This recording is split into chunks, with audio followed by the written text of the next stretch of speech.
حضرت ابراہیم کے نسل کے لوگ جو عرب میں آباد تھے، حضرت اسماعیل کی نسل کے لوگ،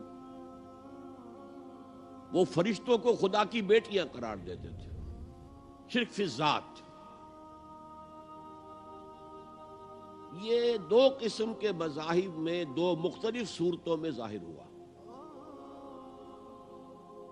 عجیب بات ہے، آئرنی آف فیٹ جسے کہا جاتا ہے انگریزی میں، بڑی ستم ظرفی کی بات ہے کہ اس کی بدترین شکل ان قوموں میں پیدا ہوئی جو انبیاء اور رسول کے ماننے والے تھے، اور ان کی اکثر دیویوں کے نام مؤنث ہے، اسی لیے لات، عزا، عزا عزیز کا مؤنث ہے، منات، لات۔ وہ یہ سمجھتے تھے کہ یہ فرشتے ہیں اور فرشتوں کو اللہ کو بہت بیٹیوں کی طرح عزیز ہیں، یہ اللہ کی بیٹیاں ہیں، یہ ہماری شفاعت کریں گی اللہ کے ہاں۔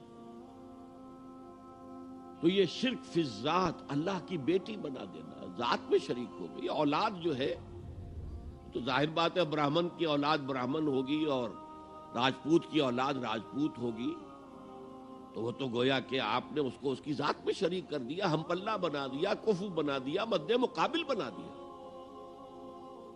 یہی بیماری سب سے زیادہ شدید اور مکروہ ترین شکل میں حضرت عیسیٰ علیہ السلام کے پیرووں میں پیدا ہوئی۔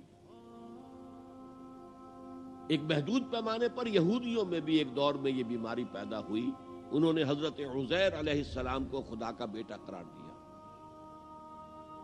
اس کی وجہ میں آپ کو بتا چکا ہوں کہ چونکہ حضرت عزیر کی جو دعوت توبہ تھی، اس سے بنی اسرائیل میں ایک اصلاح کا آغاز ہوا، ان کے حالات بدلے، جس کے نتیجے میں اللہ تعالیٰ نے انہیں دوبارہ دنیا کے اندر عزت سے، طاقت سے، قوت سے سرفراز کیا۔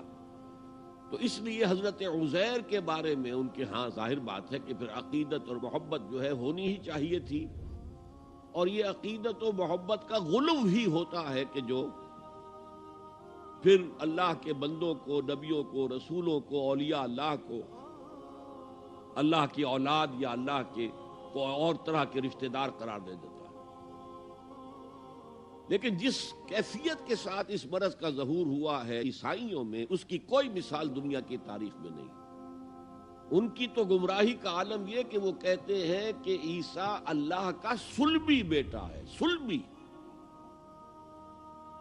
اس درجے وضاحت تاکہ کوئی استعارہ نہ سمجھا جائے اس کو۔ اگرچہ انجیل میں حضرت مسیح جب کہتے میرا آسمانی باپ، تو ساتھ ہی یہ بھی کہتے میرا اور تمہارا آسمانی باپ، تو یا تو مانو کہ پھر سب اللہ کے بیٹے ہیں۔ یہ باپ استعارے کے طور پر استعمال کیا گیا، جس سے والد پالتا ہے، پوستا ہے، اسی طرح اللہ تعالیٰ اپنی اولاد فرمایا ہے، حدیث میں آیا ہے الخلق عیال اللہ، تمام مخلوقات جو ہے اللہ کے کنبے کے مانند ہے، اللہ ان کا پالنے والا، پوسنے والا ہے۔ اس معنی میں میرا آسمانی باپ، میرا اور تمہارا آسمانی باپ۔ لیکن انہوں نے جو عقیدہ پھر بنایا صلبی بیٹا ہے اللہ کا، یہ انتہا درجے کی اللہ تعالیٰ کی شان میں گستاخی ہے۔ میں نے عرض کیا تھا قرآن مجید میں جتنا غضب اللہ کا، جتنا غصہ اس پر آتا ہے اور کسی طرح کے شرک پہ نہیں آتا۔ سورہ مریم میں فرمایا وَقَالُوا اتَّخَذَ الرَّحْمَنُ وَلَدًا لَقَدْ جِئْتُمْ شَيْئًا إِدًّا تَكَادُ السَّمَاوَاتُ يَتَفَطَّرْنَ مِنْهُ وَتَنشَقُّ الْأَرْضُ وَتَخِرُّ الْجِبَالُ هَدًّا أَن دَعَوْا لِلرَّحْمَنِ وَلَدًا وَمَا يَنبَغِي لِلرَّحْمَنِ أَن يَتَّخِذَ وَلَدًا۔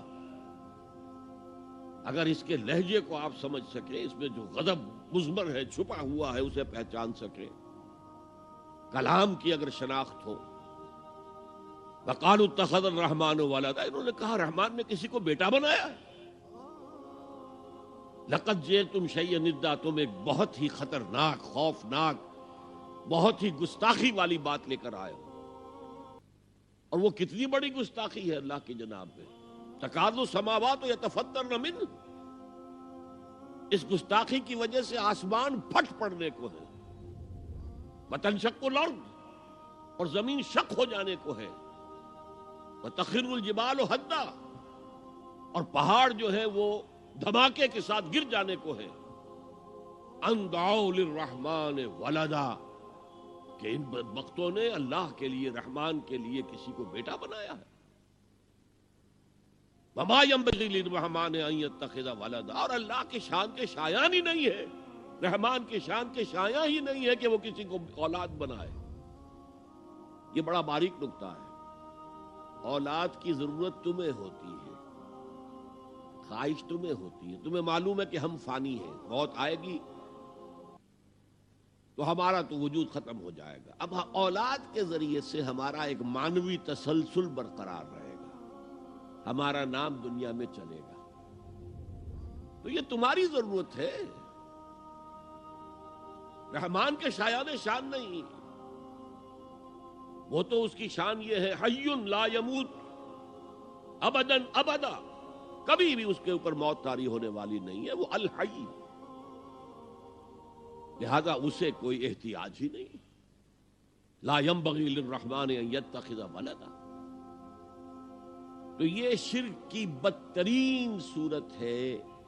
اور جیسا کہ میں نے عرض کیا، جو ستم ظریفی والی بات ہے وہ یہ ہے کہ یہ حضرت ابراہیم کے پیروکاروں کے اندر وہ دعویٰ تو یہی کرتے تھے، ہم دین حنیفی پر ہیں، ابراہیم کے دین پر ہیں. اور پھر ایک محدود درجے میں یہودیوں کے ہاں، حضرت موسیٰ کی امت میں،